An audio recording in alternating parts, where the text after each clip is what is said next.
Sanibona nonke bathandi bohlelo la Dr. Mnguni TV sethula manje umthandi wabantu ngiyabingelela kakhulu kuphi nakuphi la nikhona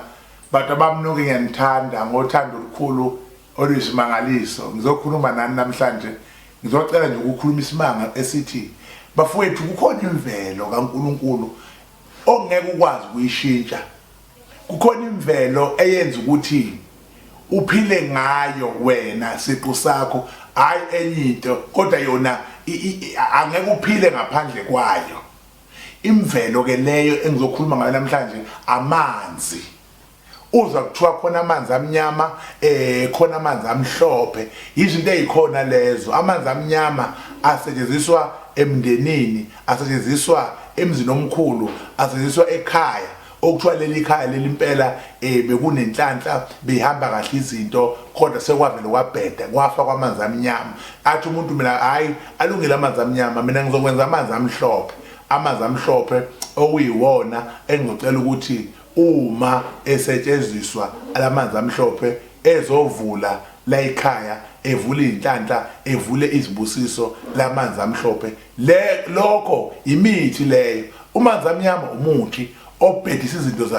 zemndeni obhedisa izinto zakulelo khaya zivaleke zingahambi kahle umuthi lo oqondene nalokho kodwa umanzi amhlophe umuthi lo oqondanisa inhlanhla umuthi lo ovula izinto phakathi kwomndeni okuthi umndeni uvalekile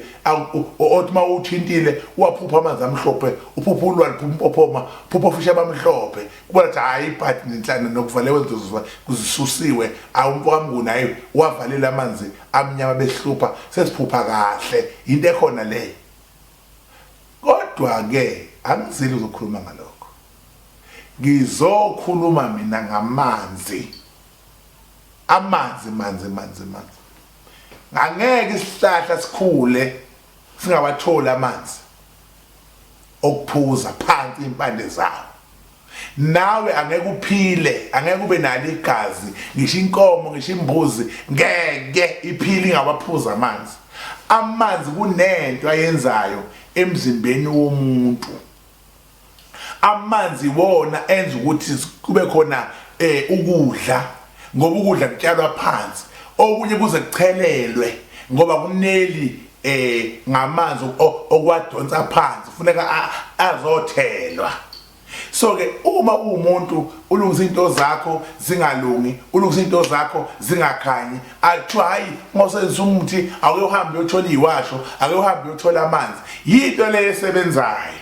kodwa ngizothi mina njengomnguni umthandi wabantu njengoprofessor chabo kubalulekile ngelinye ilanga ukuthi uma kuyimpophoma noma kuthiwa sisabantu emanzini ungasali ngoba lapha usuke uyothintwa nje ngemvelo mhlambe kunomuntu okwene egazini mhlambe kade uhamba inyanga mhlambe kade ucaba mhlambe kade ukhafulwa mhlambe kade umenyezwa mhlambe kade kwenziwa yonke into omunye umuntu uyenzeka umuthi uvala ukuthi ungamsebenzeli athi noma uyapi athi noma wenza uvalo nje umuthi ukuthi ungamsebenzeli uvalo wavalwa kwenziwa ilumbu ukuthi noma ngasenzisa umuthi awuzukulunga bese sithi nayo ake ufike uyakhulekelwa nje emanzini uyakhulekelwa nje empophomeni uyakhulekelwa nje emfuleni uyakhulekelwa nje olwandle kuyimvelo kaNkulunkulu ubuyiselwe emvelweni ubuyiselwe nje emvelweni kubonakala ukuthi ngeke into zakho zivuleke ngoba uzohamba uthi hayi abantu abasebenzi abantu badlala ngathi siyagcaba siyaqhuma sicosha izilwane sicosha konke kodwa kulungi kanti mhlambe kufuneka imvelo kanti mhlambe kwakhona into eyavala ukuthi ingakusebenzeli ngizothi kuwena iqaphele lonto ngelilanga uma kuthiwa ukusibemezela siye emanzini uvele nje uthi hayi ake ngizokwenza nje amanzi ngamabomu ake ngingene nje emanzini ngoba ayinkinga amanzi ma uzoya kubona nje uyayingenela nje kodwa mawuzongena amanzi nesibusiso uzothola amanzi nokuvula kwezinto zakho lokho kuzokusiza kuzokwenza ukuthi ngempela ubone umehluko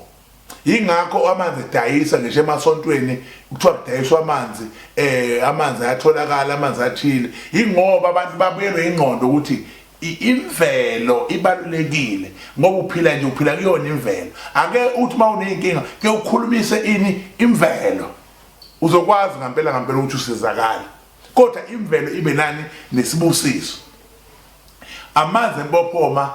abaluleke kakhulu ngoba amanzi angancingi, amanzi angakhethi ibala, amanzi afika adilize yonke into. Uyakwazi ngempela ukushungena khona bese uyasizakala. Ake sisondeleni empophomeni, ake sisondeleni emfuleni. Kungabikho umuntu ozosala ngaphandle makuthiwa kwenziwa into enjengalezo. Noma bekuthiwa ke awuzenga ngimi kulungile, kodwa hamba nakumuntu ozokuthandazisa ngamanzi ngoba khona izinto zakho ezizohlanjulwa yini amanzi. Angikhulumi ngalawa la ekhaya ke esiwahambayo ngoba wona ane guarantee yokuthi buka wangena usho into eyodwa uyifunayo uzoyithola. Angekho umuntu ongena kule yampophoma athi akabonanga lutho. Umuka wangena kule yampophoma washo into eyodwa uzothola, kodwa manje into eziningi ila khona ongatholi khona. Ngisho lokho bafowethu nonke nani ke bodadewethu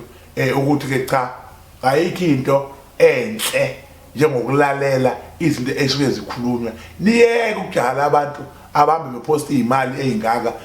amafilimu ezimali izinkulungwane zezimali engathi banezimali ezinkulu nebukhazikhazi bezimoto nezinto. Ningalokho lilandela labo bantu labo ngoba bazonishiya kwenkulu inkinga, bazonishiya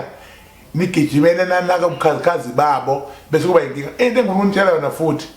kubi kabi ukuveza imali uyiposte ngoba uposta uzoposta imali kanti kunomuntu okunikeze leyo mali leyo la ekhona kasizakele.